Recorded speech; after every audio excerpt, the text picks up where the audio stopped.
just so that it's out of the way, so people can just look back to it and see, how I reverted, why I reverted.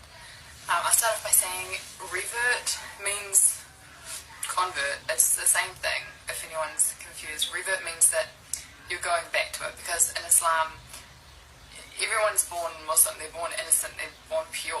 We're not born as a mistake, we're not born with a sin. Like Christians say, everyone is born like a clean slate. So I say revert because I'm going back to that state. And that's all that it means.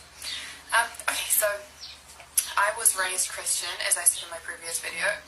We went to church, we went to I went to Sunday school, me and my brothers. I had a normal family life. I had a mum, a dad, 3 brothers, and things were pretty normal. We weren't the most privileged family of them all, but I think we had a pretty normal life.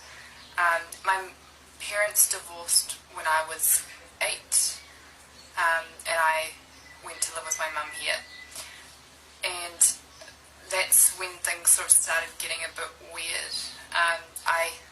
Because everyone else sort of left Christianity, my whole family, they just sort of left Christianity, and I didn't. I sort of wanted to keep going to church, so I'd get my mum to drop me off at church by myself, and I'd sit through the service listening, learning things, and then she picked me up. When I got to about the age of 13, I started to rebel a bit,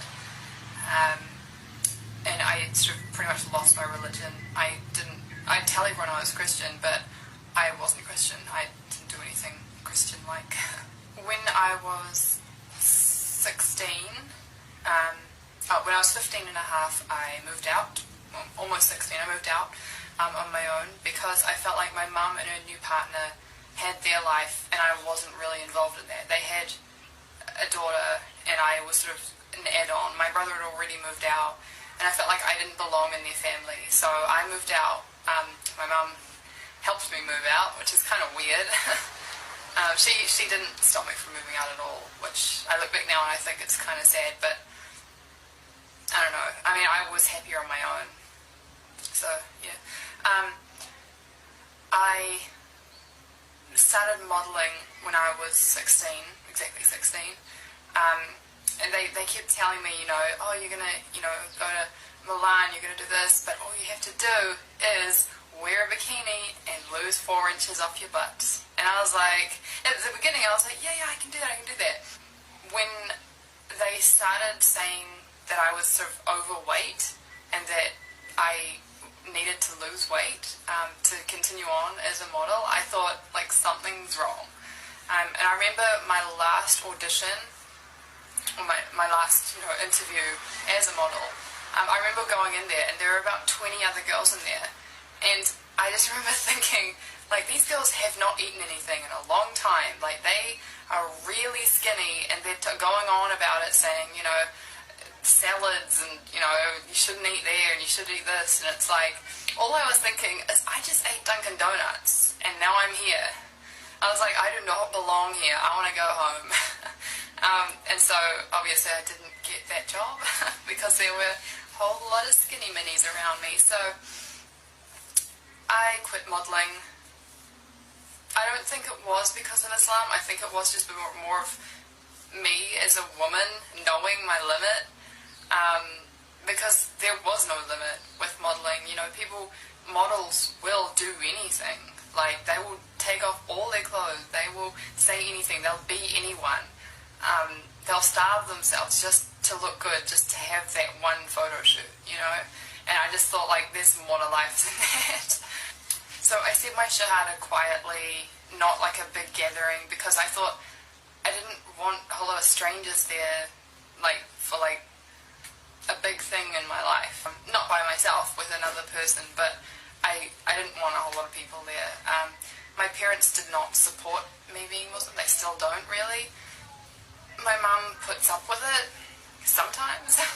She sometimes goes out of her way to, sort of put me down. She tells her, like, if she sees someone that we used to know that didn't know I was Muslim, she wants to tell them I'm Muslim to get a reaction out of them, for them to laugh or for them to say something insulting or something.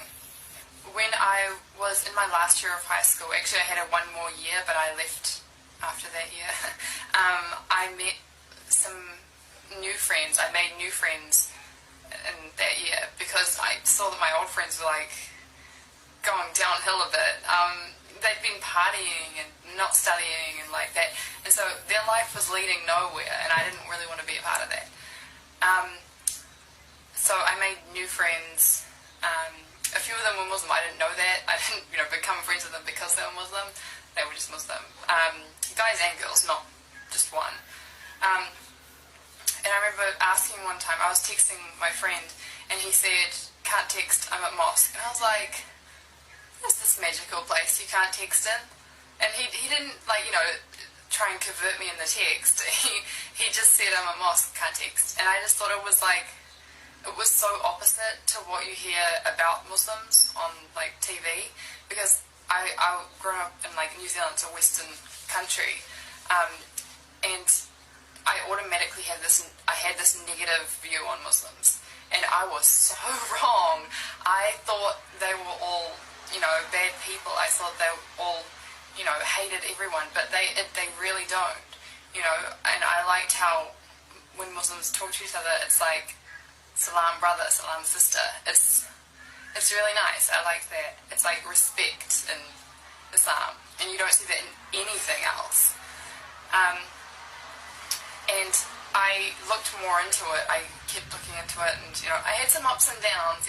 Some days you wake up and you're like, that's a dumb culture, a dumb religion, and you're like, I don't want to do that. And then other days you wake up and you're like, why did I think that?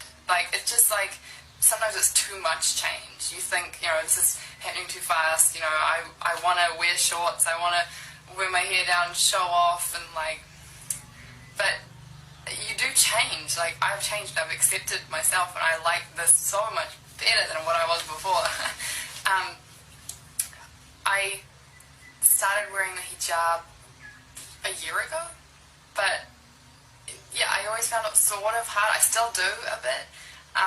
How I wake up in the morning, I sort of have to tell myself that I'm Muslim. I don't wake up and just know it. I have to remind myself. If I see myself in the mirror without a hijab on, I don't automatically think I'm Muslim. If I almost have to wear this to tell myself that I'm Muslim. And I don't know when that's going to go away, but I hope it does. Born Muslims, do you guys wake up and know that you're Muslim? You can comment below. I actually don't know. Do you wake up and you just know it? I don't know. Because I want that. I want to wake up and know that I'm Muslim instead of telling myself that I'm Muslim. My dad hates it. Every time I see him, I hardly see him now because it got so hard. Every time I see him, he always reminds me that I'm going to hell. He's always telling me, that unless I do it this way, I'm going to hell. He's Christian, but he's his own Christian. He's not Baptist. He's not anything like that. He doesn't go to church. He reads a book that tells him how to read the Bible, which I don't think is a good way because, some guy wrote that book on how to read the Bible. That's just that guy's interpretation. And that's what I like about the Quran because it's just one way. Muslims believe the same thing. They don't sort of interpret it differently. Well, some do, but it's, you read the Quran and that's what it is. It is what it says. And that's what I like. I can't really think of anything else to say right now about my revert story, convert story, whatever you want to call it. Kelly reverting to Islam. But if you guys have any questions, leave them below, and I could make a to be continued or part 2 or something like that. Yeah. Sorry about the background as well. That's my university planner, and I can't move further that way because my cat is sitting there sleeping, take out my whole bed. Anyway, so I'll make another video soon, inshallah, and